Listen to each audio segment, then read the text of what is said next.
आज के वीडियो की शुरुआत करती हूँ मैं एक कोटेशन से। ये कोटेशन बहुत इंपॉर्टेंट कोटेशन है। मुझे लगा कि क्यों ना आप थोड़ा सा जो वीडियो अपलोड करने का जो प्रोसीजर है, यानी कि उसकी जो स्टार्टिंग है, क्यों ना हर रोज़ किसी कोटेशन से की जाए, जिससे हमारे लिए वो एक नई दिशा लेकर आए, नया हमें मोटिवेशन दे के जाए। जैसे ये मौजूदा जो टाइम में जो हाथरस का जो लड़की जो थी, उसके रेप के रिगार्डिंग जो इतना इशू चल रहा है, और नॉर्मली भी समाज में कानून का जो है इतना ज़्यादा अच्छे से उपयोग नहीं होता है। तो कोटेशन कहती है कि justice will not be served until those who are unaffected are as outraged as those who are। ये जो कोटेशन है बेंजामिन फ्रैंकलिन की कोटेशन है। उन्होंने जब खुद जस्टिस नहीं मिला उन्हें, तो उन्हें उनके माइंड से जो चीज़ निकल के आई, उनके जो दिल की जो भावना थी, जो इन शब्दों में आ गई।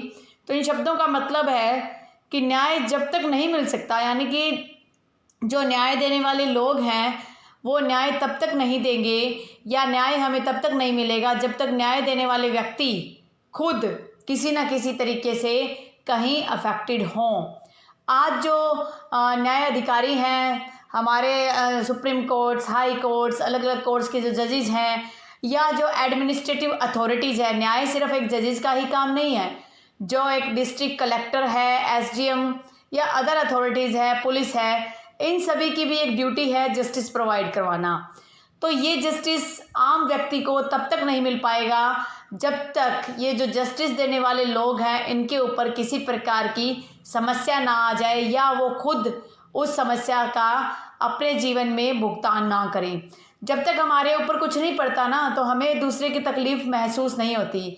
आज हम सड़क पर जा रहे हैं और किसी का एक्सीडेंट हुआ है, हम उस व्यक्ति को नहीं संभालते, लेकिन कल को परमात्मा ना करे और हम उसी पोजीशन पे पहुंचते हैं, तो उस समय हमें ये महसूस होता है कि हाँ, हमें उस समय उस व्यक्ति की संभाल करनी चाहिए थी। तो कहने का मतलब है कि जब तक, जैसे एक हाथ की 5 उंगलियां हैं, उंगलियों में अगर एक उंगली को चोट लगती है तो दूसरी उंगली को कोई दर्द नहीं होता। इसी तरीके से जब तक किसी को खुद उस तकलीफ़ का सामना नहीं करेगा वो, तब तक वो न्याय की बारे में सोच भी नहीं सकता। कहने का मतलब है कि अब आज ऊंचे ऊंचे जो पोस्ट पर अथॉरिटीज़ बैठी हैं, और ये जो आधी रात को जो उस हाथरस गैंगरेप वाली लड़की का अंतिम संस्कार किया गया, जिन्होंने उसके माँ बाप की मनोदशा नहीं समझी, तो उन्होंने कुछ भुगता नहीं है। जो पुलिस अथॉरिटी है उनको ऊपर से ऑर्डर मिले, उन्होंने ऑर्डर को फॉलो किया। न्याय तभी तक नहीं मिल पाएगा जब तक न्याय देने वाला व्यक्ति खुद उस समस्या का सामना ना कर ले। Hello my dear friends, how are you? I hope you all are fine. Welcome to my channel Law Scholars and Legal Issues. I am Advocate Vanita. I am presenting here today with another important topic of constitutional law. In the last previous class of constitutional law, we have already discussed about Article 15 that is related to right against discrimination. I hope आपने वो video अच्छे से सुना होगा और आपको समझ भी आया होगा। अगर फिर भी किसी प्रकार का डाउट है तो आप उसे रिपीट करके भी सुन सकते हैं और मुझसे डाउट भी अपने क्लियर कर सकते हैं। आज का जो हमारा वीडियो है, हमारा जो लेक्चर है, वो है आर्टिकल 16 पर। आर्टिकल 16 किस चीज की बात करता है? आर्टिकल 16 बात करता है equality of opportunity in matters of public employment. जो भी इक्वालिटी की बात हो रही है यहाँ पर, कि जो भी अपॉर्चुनिटी मिलनी है, जो भी उपलब्धियां मिलनी है सरकारी एम्प्लॉयमेंट, सरकारी रोजगार के लिए, वो सभी के लिए इक्वल होगा। तो ये जो आर्टिकल 16 है ये काफी क्लोजेस में डिवाइड है। कुछ एक क्लोज तो अभी लास्ट ईयर ही ऐड हुआ है इसके अंदर। उन सभी को हम पहले बेयर लैंग्वेज के अकॉर्डिंग एक बार समझ लेते हैं क्या कहता है। आर्टिकल 16 का क्लोज 1 कहता है equality of opportunity, equality of opportunity in matters of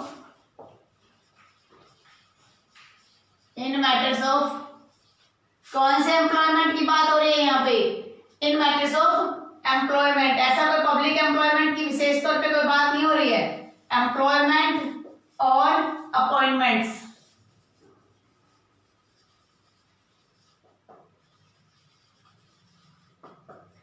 इसका कहने का मतलब है कि इक्वालिटी मानी जाएगी, इक्वालिटी मिलेगी, सभी को समानता के अधिकार हैं कि जब उन्हें किसी भी जगह एम्प्लॉयमेंट के लिए या कोई कहीं पर उनका अपॉइंटमेंट किया जा रहा है, नौकरी पर रखा जा रहा है, उनके रिगार्डिंग अगर उनका इक्वल क्वालिफिकेशन है तो उन्हें इक्वल अपॉर्चुनिटी मिलेगी।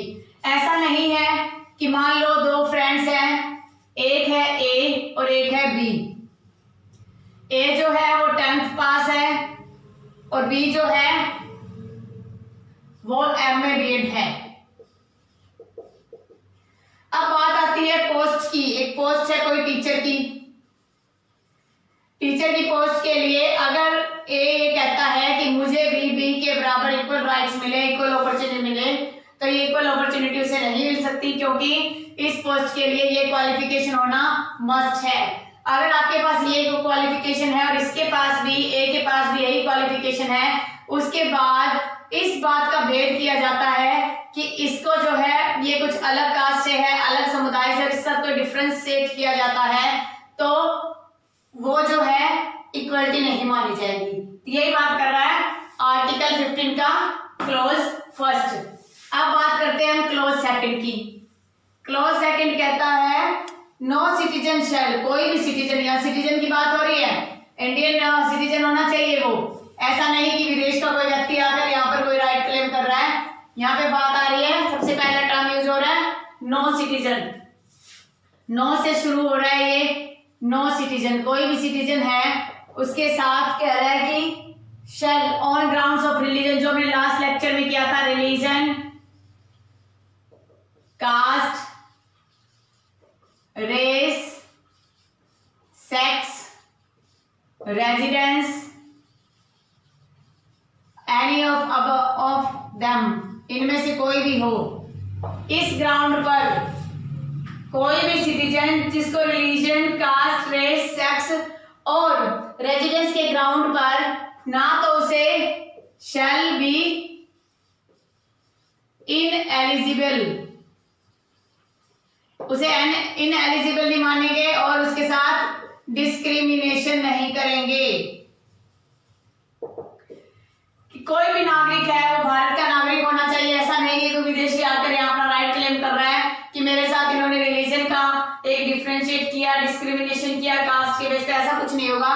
अगर दो मेंबर्स हैं और दोनों ही सिटीजन हैं और उसको रिलीजन के बेस पर अगर उसके साथ डिस्क्रिमिनेशन होता है, that is the violation of article 16, article 16 का वो वायलेशन हो जाएगा। तो ये कहता है हमारा 16 क्लोज टू की बेयर लैंग्वेज।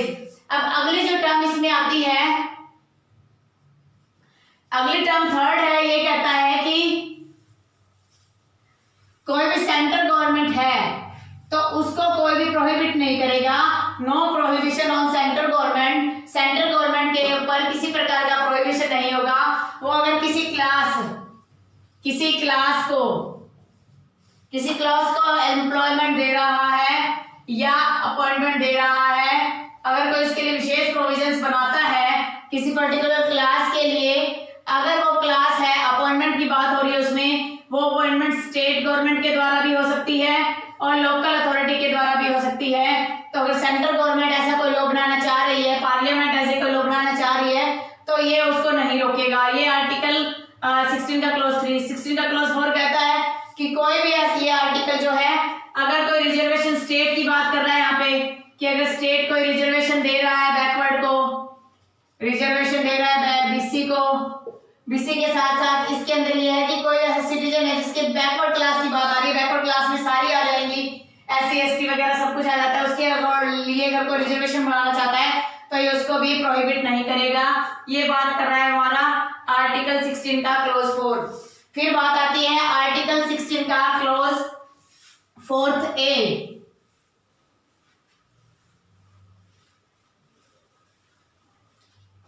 आर्टिकल 16 का क्लोज 4A, जिसको 77th अमेंडमेंट के द्वारा ऐड किया गया, एग्जाम में क्वेश्चन पूछ लिया जाता है, 77th अमेंडमेंट के द्वारा इसे ऐड किया गया था और ये अमेंडमेंट आया था 1995 में। ये अमेंडमेंट ये बात कहता है कि इस आर्टिकल के अंदर कोई भी स्टेट को ये नहीं कहेगा कि वो जो अनफिल्ड वैकेंसी है किसी एक साल की, उसको आगे कर सकता है। कहने का मतलब है कि मान लो आज SC की कुछ पोस्ट है, 20 ईयर की बात हो रही है 2019 में मान लो, और ये वैकेंसी, इसमें से सिर्फ 5 वैकेंसी फिल हुई, रिमेनिंग कितनी रहेगी 15। तो अब ये क्या करेगा कि जब एससी की पोस्ट आएगी, अब मान लो 2020 के अंदर एससी की पोस्ट आई 10, रिमेनिंग कितनी बच गई 15, तो अब टोटल कितनी हो जाएगी 25। तो जो एससी की पोस्ट है वो सिर्फ एससी कैंडिडेट के द्वारा ही फिल की जाएगी, उसे उसकी जगह बीसी, बैकवर्ड कास्ट के, जनरल कास्ट के या किसी और मेंबर्स को आप वहां पर अपॉइंटमेंट नहीं दे सकते। तो ये है carry forward formula, carry forward formula है ये, कैरी फॉरवर्ड रूल बोल सकते हो इसे, कि जब पहले साल की वैकेंसीज को अगले साल रेफर किया जाता है, ट्रांसफर किया जाता है, तो ये जो है आर्टिकल 4A जो ये बातें कर रहा है कि सीनियरिटी के बेस पे, ये कैरी फॉरवर्ड का जो फार्मूला है ना, सॉरी आर्टिकल 4B में है कैरी फॉरवर्ड का फार्मूला। 4A जो बात कर रहा है 77th अमेंडमेंट से आया था, और ये 77th अमेंडमेंट में SC ST के रिगार्डिंग कुछ रूल्स की बात कर रहा है कि जो स्टेट अगर चाहे तो बना सकती है। सीनियरिटी के प्रमोशन की बात हो रही है इसमें, promotion of seniority, promotion of seniority की बात कर रहा है आर्टिकल 4A 16 का 4B कह रहा है कि जो भी वैकेंसीज है जो मैंने आपको अभी डिस्कस करवाया वो वैकेंसीज कैरी फॉरवर्ड हो जाएगी। कैरी फॉरवर्ड रूल निकल के आया था, कौन से केस में निकल के आया था वो मैं आगे आपसे डिस्कस करूंगी। उसके बाद बात आती है आर्टिकल 4B की। 4B जो है इसका आर्टिकल 16 का 4B जो है वो आया था 81st अमेंडमेंट से, 81st अमेंडमेंट से आया था 2000 के अंदर, इसको ऐड किया गया, इसके अंदर कैरी फॉरवर्ड का फार्मूला जो है वो लेके आए थे। उसके बाद है क्लॉज 5th, क्लॉज 5th की बात कर रहा है कि जो भी कोई भी आर्टिकल है, कहता है कि किसी भी प्रोफेशनल, किसी भी पार्टिकुलर रिलीजन से संबंधित कोई भी पोस्ट है या वहां उनके रिगार्डिंग कोई भी कुछ प्रोविजंस है, उन प्रोविजंस पर भी किसी प्रकार का इफेक्ट ये आर्टिकल नहीं डालेगा। अब लेटेस्ट जो जजमेंट आया है वो 6th क्लॉज में है, 16 का 6th क्लॉज अब ये कहता है कि अगर सरकार है, स्टेट है, वो अगर रिजर्वेशन के रिगार्डिंग इकोनॉमिकली वीकर सेक्शन के लिए, economically reservation for economically weaker section के लिए, ईडब्ल्यूएस के लिए कुछ रिजर्वेशन दे सकती है। कौन दे सकती है? स्टेट दे सकती है। तो इसके रिगार्डिंग ये बात कही गई है कि अब स्टेट इसके अंदर अगर रिजर्वेशन देगी तो वो आर्टिकल 16 किसी प्रकार से उसको जो है आर्टिकल 16 का क्लॉज 1 और 2 है उसको ये नहीं कहेगा डिस्क्रिमिनेशन होगा। तो ये बात कर रहा है, ये आया था 103rd अमेंडमेंट 2019 में, इसे ऐड किया गया। This is also very important amendment. इसके रिगार्डिंग स्टेट्स तो काफी कुछ पहले कर ही चुकी थी, लेकिन अब सेंट्रल एक्ट बन गया तो स्टेट के पास वाइड पावर हो जाती है कि वो अपने हिसाब से इस पर कोई भी एक्शन ले सकता है। तो ये तो था आज का हमारा बेयर लैंग्वेज आर्टिकल 16 क्लॉज 6 की। अब एक बात आती है कि जो आर्टिकल 16 का क्लॉज 4B है उसमें 50% का कोई बात कही गई है। 50% का क्या मतलब है? वो कह रहा है कि vacancy shall not be considered together with the vacancies filled up for determining ceiling. 50% की सीलिंग है कि रिजर्वेशन जो है लास्ट ईयर में जो भी वैकेंसीज थी वो 50% होनी चाहिए और इसी 50% वैकेंसी को ही वो आगे कैरी फॉरवर्ड कर सकते हैं। तो यही रूल जो है आर्टिकल 16 के क्लॉज 4B में कहा गया है, जिसको हमने अच्छे से डिस्कस कर लिया। अभी इसके रिगार्डिंग काफी कुछ जजमेंट्स आए हुए हैं, काफी कुछ लैंडमार्क जजमेंट्स हैं जो हमारे लिए करना बहुत इंपॉर्टेंट हो जाता है और आज मैं उन्हीं जजमेंट्स को आपको डिटेल में डिस्कशन करवाती हूं। सबसे पहली बात,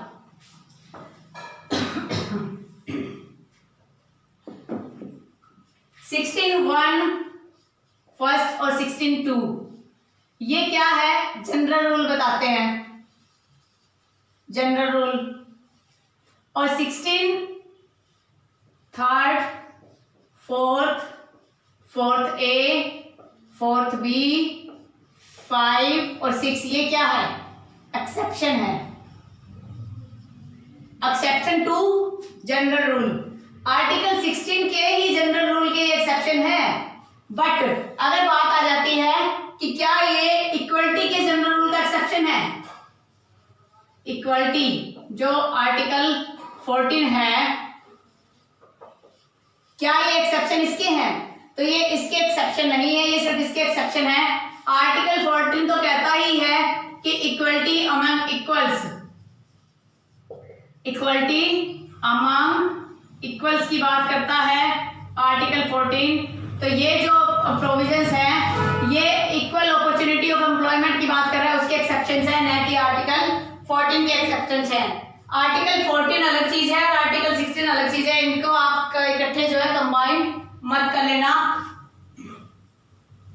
उसके बाद बात आती है कि किन किन बेस पर डिस्क्रिमिनेशन किया जा सकता है। तो डिस्क्रिमिनेशन जो है 3 प्रकार के बेस है।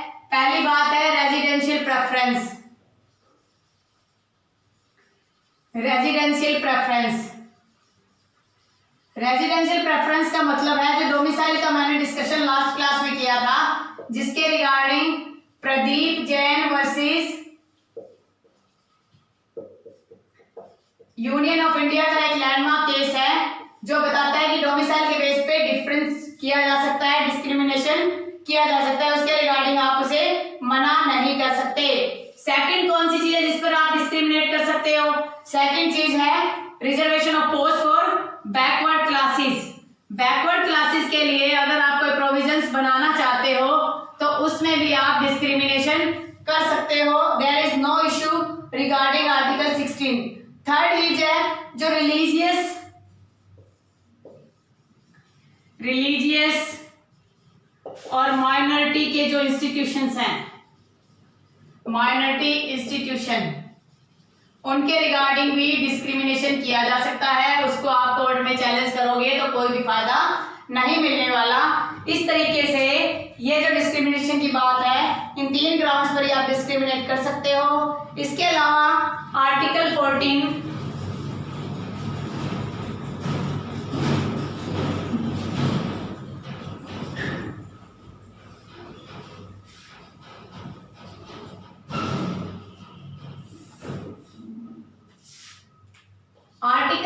जो है एंड आर्टिकल 16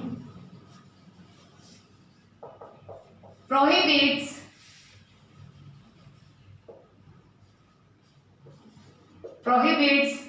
hostile डिस्क्रिमिनेशन। जो हॉस्टाइल डिस्क्रिमिनेशन है उसको प्रोहिबिट कर रहा है। हॉस्टाइल डिस्क्रिमिनेशन का मतलब है कि वो किसी भी रीजनेबल क्लासिफिकेशन के बेस पर तो डिस्क्रिमिनेशन कर सकते हैं, लेकिन अगर कोई इंडिपेंडेंट क्लास बना दे और उसके साथ वो उसको कुछ रिजर्वेशन देना चाहे तो उस प्रकार का डिस्क्रिमिनेशन नहीं कर सकते। मान लो मौजूदा टाइम में जैसे जो गवर्नमेंट्स होती हैं वो अपने हिसाब से मॉडिफिकेशन करती रहती हैं वोटिंग इशू के लिए। मान लीजिए कोई पर्टिकुलर आप सेक्ट ले लीजिए, सेविज्म जो शेर समुदाय के लोग हैं उनको एक पर्टिकुलर क्लास बना दिया और उनके साथ डिस्क्रिमिनेशन किया गया, that is called hostile discrimination. उसे हॉस्टाइल डिस्क्रिमिनेशन कहा जाएगा क्योंकि ये डिस्क्रिमिनेशन एक पर्टिकुलर क्लास से रिलेटेड बनाया गया है, न कि एक पर्टिकुलर पूरे ग्रुप से रिलेटेड। तो इस प्रकार के डिस्क्रिमिनेशन को आर्टिकल 14 और 16 कभी भी अलाउ नहीं करता। अगर एग्जाम में ऐसा कोई क्वेश्चन आ जाता है whether article 14 and article 16 prohibits class discrimination, that is answer is ये नो, आंसर इज यस। कौन सा आंसर आएगा? आंसर इज यस कि हाँ वो हॉस्टाइल डिस्क्रिमिनेशन को प्रोहिबिट करता है और हॉस्टाइल डिस्क्रिमिनेशन को किसी प्रकार की जो है सैंक्शन नहीं देता। फिर बात आती है कि अगर मान लो आर्टिकल 16 गारंटी दे रहा है कि equality of opportunity in matters of appointment in service matters की बात हो रही है, कह रहा है कि सर्विस मैटर में every citizen shall be eligible. जब भी आप किसी भी डिस्क्रिमिनेशन की बात करते हो, इक्वल अपॉर्चुनिटी की बात करते हो, तो एक एलिजिबिलिटी है, वो भी must be fulfilled. Eligibility must be fulfilled. वो एलिजिबिलिटी है मस्ट बी फुलफिल होनी चाहिए, और वो एलिजिबिलिटी जो है वो भी रीजनेबल होनी चाहिए। ऐसा नहीं कि अगर मान लो उसके अंदर कोई आपने अनरीजनेबल कंडीशंस रख दी है तो उसको जो है आप एलिजिबिलिटी की रिगार्डिंग नहीं लेके चल सकते। इसके रिगार्डिंग एक लैंडमार्क केस है एलिजिबिलिटी के रिगार्डिंग, उस केस को भी देख लेते हैं, क्योंकि जब कॉन्स्टिट्यूशनल लॉ डिस्कस करते हैं फंडामेंटल राइट से रिलेटेड तो बहुत सारे लैंडमार्क केसेस जो आते रहते हैं तो उनको भी साथ में देखना जरूरी हो जाता है। ये केस है पांडुरंगा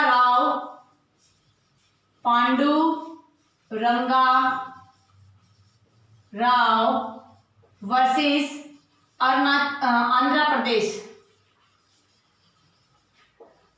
प्रदेश पब्लिक सर्विस कमीशन का ये केस है। पब्लिक सर्विस कमीशन का ये केस है। कौन से ईयर का केस है? ये केस है 1963 सुप्रीम कोर्ट का केस है। इस केस में क्या था, एक अपॉइंटमेंट की बात हो रही थी डिस्ट्रिक्ट मुंसिफ की, डिस्ट्रिक्ट मुंसिफ की अपॉइंटमेंट की बात हो रही थी। एलिजिबिलिटी रखी प्रैक्टिसिंग एडवोकेट,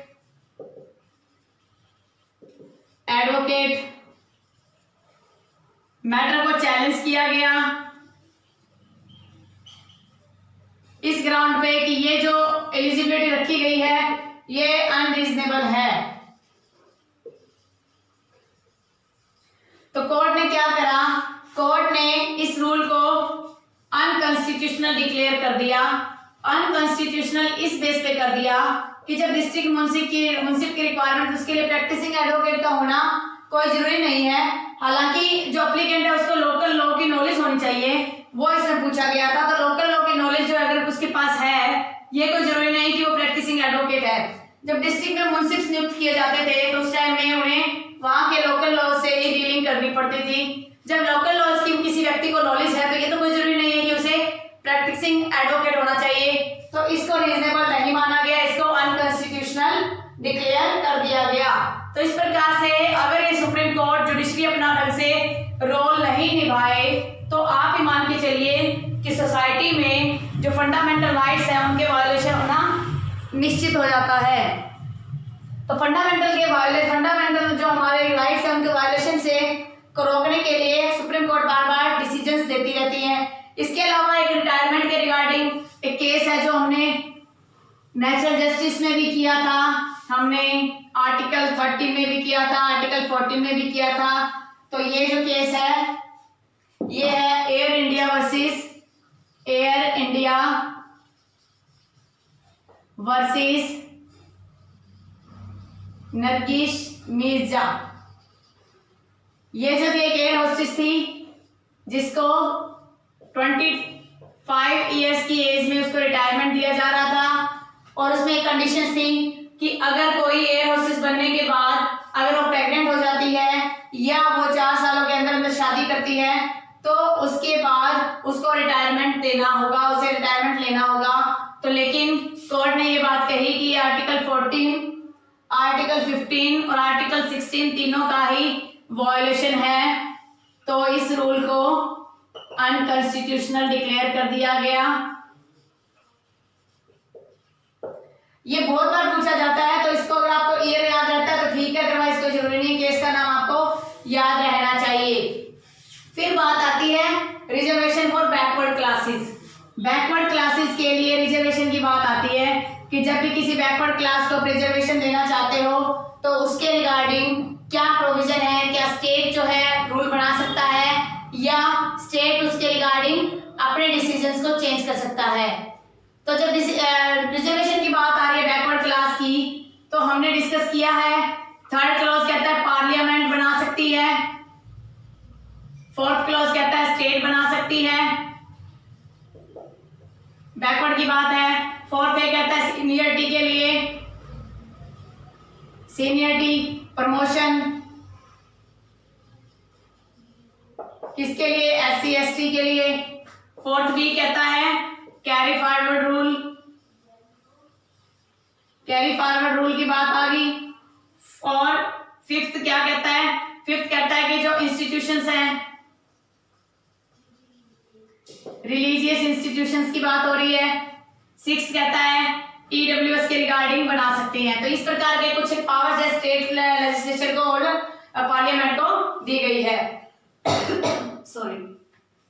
तो इस तरीके से कुछ पावर्स स्टेट और सेंटर को प्रोवाइड की गई है जिनके तहत जो रिजर्वेशन पॉलिसी बना सकते हैं। जो कैरी फॉरवर्ड का रूल है वो T Devadasan versus union of India का केस है। इस केस में कैरी फॉरवर्ड रूल को डिस्कस किया गया था सुप्रीम कोर्ट ने 1964 में डिस्कशन किया था। सुप्रीम कोर्ट ने ये बात कही थी कि जो कैरी फॉरवर्ड रूल है वो गवर्नमेंट के द्वारा रेगुलेट किया जाएगा, गवर्नमेंट उसे फ्रेम करेगा। और इसके अंदर कैरी फॉरवर्ड रूल को ये बात कही गई कि अगर कैरी फॉरवर्ड रूल अनकॉन्स्टिट्यूशनल होगा इस ग्राउंड पर कि गवर्नमेंट जो है उस पर एक्शन नहीं लेना चाहती। इसमें क्या था, डिस्क्रिशनरी पावर थी गवर्नमेंट के पास, डिस्क्रिशनरी थी गवर्नमेंट की। अब कैरी फॉरवर्ड की बात हो रही है तो अगर सुप्रीम कोर्ट ने ये बात कही कि अगर डिस्क्रिशनरी पावर को गवर्नमेंट के पास है तो हो सकता है कि गवर्नमेंट जो है कैरी फॉरवर्ड रूल को फॉलो ही ना करे। एससी और एसटी की जो सीट्स है हो सकता है वो अपने चाहते लोगों से, अपने जो जान पहचान के लोग अपने परिचित हैं उनको वहां पर सेटिंग करने के लिए भी हो सकता है कि वो इन सीटों को फुलफिल कर दे। तो सुप्रीम कोर्ट ने ये बात कही कि हालांकि ये अनेबलिंग प्रोविजन है, अनेबलिंग का मतलब होता है डिस्क्रिशनरी प्रोविजन है, बट डिस्क्रिशनरी है, डिस्क्रिशनरी भी क्या होना चाहिए, रीजनेबल होना चाहिए। ऐसा नहीं कि मनमाने तरीके से सरकार कुछ भी फैसला ले ले। तो इस मामले में सुप्रीम कोर्ट ने जो ग्राउंड दिया गया था अपॉर्चुनिटी के रिगार्डिंग ये बात कही थी कि जो स्टेट्स हैं, जो पार्लियामेंट है, वो अपने डिस्क्रिशन को इसमें फॉलो करेंगी, लेकिन वो डिस्क्रिशन जो है वो रीजनेबल होना चाहिए, अनरीजनेबल डिस्क्रिशन को फॉलो नहीं किया जाएगा। तो इस तरीके से जो कैरी फॉरवर्ड रूल था वो देवादशन वर्सेस यूनियन ऑफ इंडिया के केस के अंदर जो अच्छे से डिस्कस किया गया। कोर्ट ने ये बात कही कि जो स्टेट की डिस्क्रिशन है उसको आप एक्सरसाइज कर सकते हो, पर रीजनेबल तरीके से कर सकते हो, अनरीजनेबली कुछ नहीं होगा, क्योंकि अनरीजनेबली होने से फंडामेंटल राइट्स का वायलेशन होता है, जो किसी भी कंडीशन में कोर्ट ये नहीं चाहती कि फंडामेंटल राइट का वायलेशन हो। नेक्स्ट इसमें केस है, नेक्स्ट केस हम डिस्कस करते हैं। इसमें इंदिरा साहनी का एक लैंडमार्क केस है, Indira Sahni versus union of India. इसमें जो जजमेंट आया था 6-3 की मेजोरिटी से जजमेंट आया था। 1993 का ये केस है, मंडल कमीशन केस भी इसको बोला जाता है। तो इस प्रकार से एक इंपॉर्टेंट केस, इसमें ये बात कही थी कि गवर्नमेंट जॉब में जो गवर्नमेंट फील्ड है उसमें बीसी के लिए 27% जो है वो रिजर्वेशन हो सकता है। उसके अलावा टोटल जो रिजर्वेशन की बात की गई थी, टोटल रिजर्वेशन जो है वो 50% से ज्यादा नहीं होना चाहिए, बट एक्सेप्शनल सर्कमस्टेंसेस में इसे इंक्रीज किया जा सकता है। जैसे मैंने कल वाली क्लास में आपको तमिलनाडु का एग्जांपल दिया था, मैंने आपको हरियाणा का एग्जांपल दिया था, मैंने आपको महाराष्ट्र का एग्जांपल दिया था, मैंने कुछ एक एग्जांपल दिए थे कि वहां पर जो प्रमोशंस हैं उसके रिगार्डिंग भी और जो रिजर्वेशन है उसके रिगार्डिंग भी कुछ एक्सीड किया गया है 50% से। और जब कोर्ट ने इसमें ये जो बात थी रिजर्वेशन की, इसे क्या नाम दिया गया, इसे नाम दिया गया क्रीमी लेयर। तो क्रीमी लेयर के तहत जो है रिजर्वेशन को लिमिट किया गया, लेकिन कुछ एक्सेप्शनल हार्ड कंडीशंस हो गई है कि जिसके अंदर ये जो रिजर्वेशन की जो सिस्टम है क्रीमी लेयर उसको चेंज करना पड़ेगा, अदरवाइज जो है काफी पीपल के साथ वायलेशन उसके राइट्स का हो सकता है।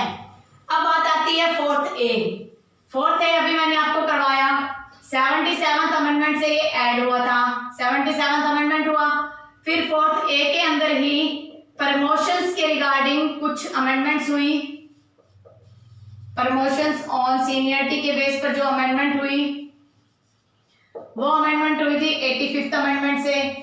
फिर इसके अंदर फोर्थ बी भी ऐड किया गया जिसे 81st अमेंडमेंट से ऐड किया गया। तो जब 81st अमेंडमेंट से इसको ऐड किया गया, ये जो प्रोविजन है फोर्थ एससी एसटी के रिगार्डिंग है, तो एक केस आया जिसके अंदर M Nagaraj versus union of India 2007 का ये केस था। इसमें जो है इन तीनों के तीनों अमेंडमेंट को चैलेंज किया गया कि वॉयलेट कर रहे हैं बेसिक स्ट्रक्चर को। बेसिक स्ट्रक्चर का वॉयलेशन है। जो बेसिक स्ट्रक्चर का कंसेप्ट कहां से निकल के आया था? बेसिक स्ट्रक्चर का जो कंसेप्ट है वो केशवानंद भारती के केस से निकल के आया था, जिसको मैं आपको अच्छे से डिस्कस करवा चुकी हूं। और कह रहे हैं कि लेकिन जब कोर्ट ने इसके अंदर सारा मैटर समझा, सर्कमस्टेंसेस देखे, तो इसमें यह भी मैटर था कि ये जो प्रोविजंस थे इनको रेट्रोस्पेक्टिवली लागू किया गया था। रेट्रोस्पेक्टिवली का मतलब है कि आज अगर कोई प्रोविजन आ गया उसके पहले वाले जो कोर्ट में पेंडिंग केसेस है उनके ऊपर भी लागू होगा। तो इसको कोर्ट में चैलेंज किया गया। तो कोर्ट ने ये बात कही कि अगर कुछ बेनिफिट्स देने के लिए, कुछ बेनिफिट्स के लिए अगर रेट्रोस्पेक्टिवली उसको लागू किया गया है, that cannot be said to be unreasonable, that cannot be said to be unconstitutional। तो इसमें इसको अनकॉन्स्टिट्यूशनल डिक्लेयर नहीं किया क्योंकि ये वैलिड माने गए थे। इसके बाद एक इंपॉर्टेंट केस और है रिजर्वेशन के रिगार्डिंग।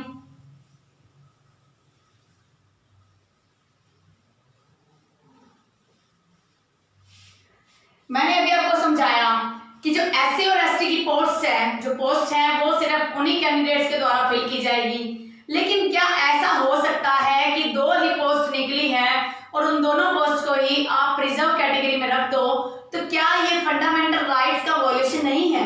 इस बेस पर, इस क्वेश्चन पर एक केस आया स्टेट ऑफ कर्नाटका। ये कर्नाटका का केस था, स्टेट ऑफ कर्नाटका वर्सेस के गोविंदप्पा। ये जो केस था ये 2009 का केस था। इसमें एक हिस्ट्री टीचर की वैकेंसी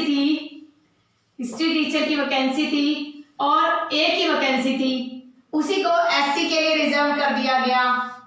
जो जनरल कैंडिडेट था उसने कोर्ट में चैलेंज किया इस ग्राउंड पे कि अगर एक ही वैकेंसी और वही आपने एससी को दे दी तो ये तो 100% रिजर्वेशन हो गया। अगर कोई 100% रिजर्वेशन क्या दे सकता है किसी को?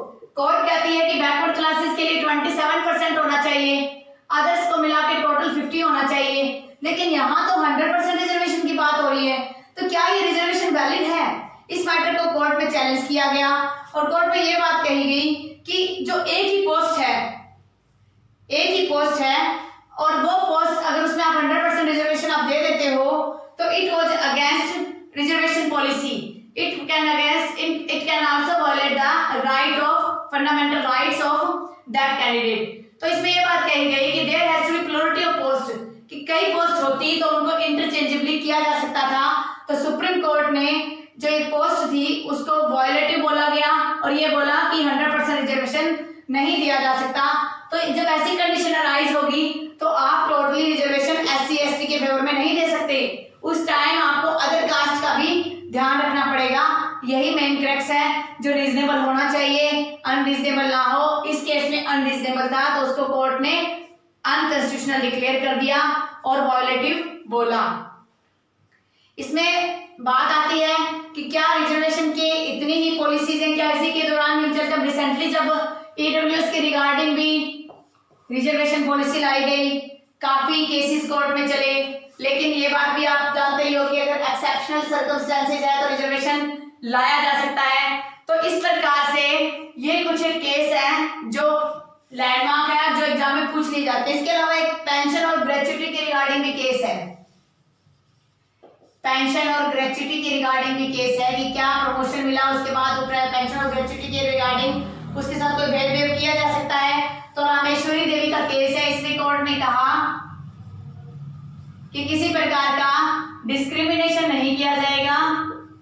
अगर ऐसी कोई प्रॉब्लम आती है तो डिस्क्रिमिनेटरी नेचर को कोर्ट ने मना कर दिया। तो इस प्रकार से कुछ केस है जो हमने डिस्कस कर लिए। इसके अलावा भी एक दो केस और होंगे, मैं देख लेती हूँ। अगर लगा कि इंपॉर्टेंट है तो मैं आपको भी डिस्कशन उसका करवाती हूँ, अदरवाइज कोई भी रिक्वायरमेंट नहीं है। मोस्टली मैंने आपको लगभग जो कंसेप्ट था इसके रिगार्डिंग सब कुछ क्लियर करवा दिया है। और आर्टिकल 14, 15 और 16 ये मोस्टली तीनों की कंबाइंड रीडिंग होती है। आर्टिकल 16 की, और 21 के साथ भी इसको रिलेट करके देखा जा सकता है। तो जब भी किसी प्रकार के डिस्क्रिमिनेशन की बात आती है, जो इक्वल प्रोटेक्शन ऑफ लॉ है, इक्वलिटी बिफोर लॉ है, वो हम आर्टिकल 14 में डिस्कस कर चुके हैं। उसके बाद हमने डिस्कशन किया आर्टिकल 15 में राइट अगेंस्ट डिस्क्रिमिनेशन की बात आ रही है। उसमें ये बात कही थी कि अगर आप रिलीजन, रेस, कास्ट, सेक्स और रेजिडेंस की बेस पर अगर डिस्क्रिमिनेशन करते हो, that is the violative of article 15, but the domicile is the other exception. इसके अलावा आर्टिकल 15 के क्लॉज 3 में वुमेन के रिगार्डिंग, बैकवर्ड क्लासेस के रिगार्डिंग, SC ST के रिगार्डिंग अगर कुछ डिस्क्रिमिनेटरी नेचर होता है तो उसको भी आप एक्सेप्ट कर सकते हो और वो भी हो सकता है। फिर आज हमने डिस्कस किया आर्टिकल 16। आर्टिकल 16 बात करता है equal opportunity in matter of employment. Employment के रिगार्डिंग बात हो रही है। ऐसा नहीं है कि सिर्फ पब्लिक एम्प्लॉयमेंट में आप लेके चलोगे।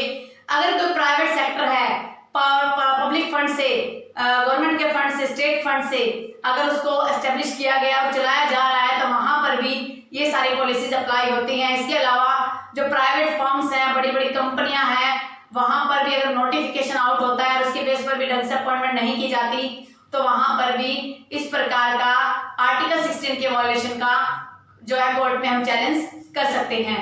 तो आर्टिकल 14, 15, 16 तीनों बहुत इंपॉर्टेंट है। राइट टू इक्वालिटी के रिगार्डिंग आर्टिकल 14, 15, 16, 17 और 18, अभी हमारा 17 और 18 रह गया है, उसको भी मैं नेक्स्ट लेक्चर में कवर कर दूंगी। और 17, 18 के बाद हम कुछ टाइम के लिए जो है कॉन्स्टिट्यूशन को छोड़ेंगे और SRA के कुछ प्रोविजंस करेंगे। और मेरी कोशिश रहेगी कि मैं जल्द से जल्द जूरिस्प्रूडेंस का जो टॉपिक है, सब्जेक्ट है, उसके पूरे टॉपिक कवर कर दूं। आई होप आपको आज का वीडियो अच्छा लगा होगा। अगर आपको आज का वीडियो अच्छा लगा है तो आप मेरे वीडियो को लाइक कीजिए। अगर आप मेरे चैनल पे न्यू हो और फर्स्ट टाइम इस वीडियो को देख रहे हो और आपको लगता है कि ये वीडियो आपके लिए यूजफुल हो सकता है, आपके फ्रेंड्स के लिए यूजफुल हो सकता है, तो आप इसे सब्सक्राइब भी कीजिए। कोरोना के इस काल में आप अपना और अपने फैमिली मेंबर्स का ध्यान रखिए। Stay home, stay safe.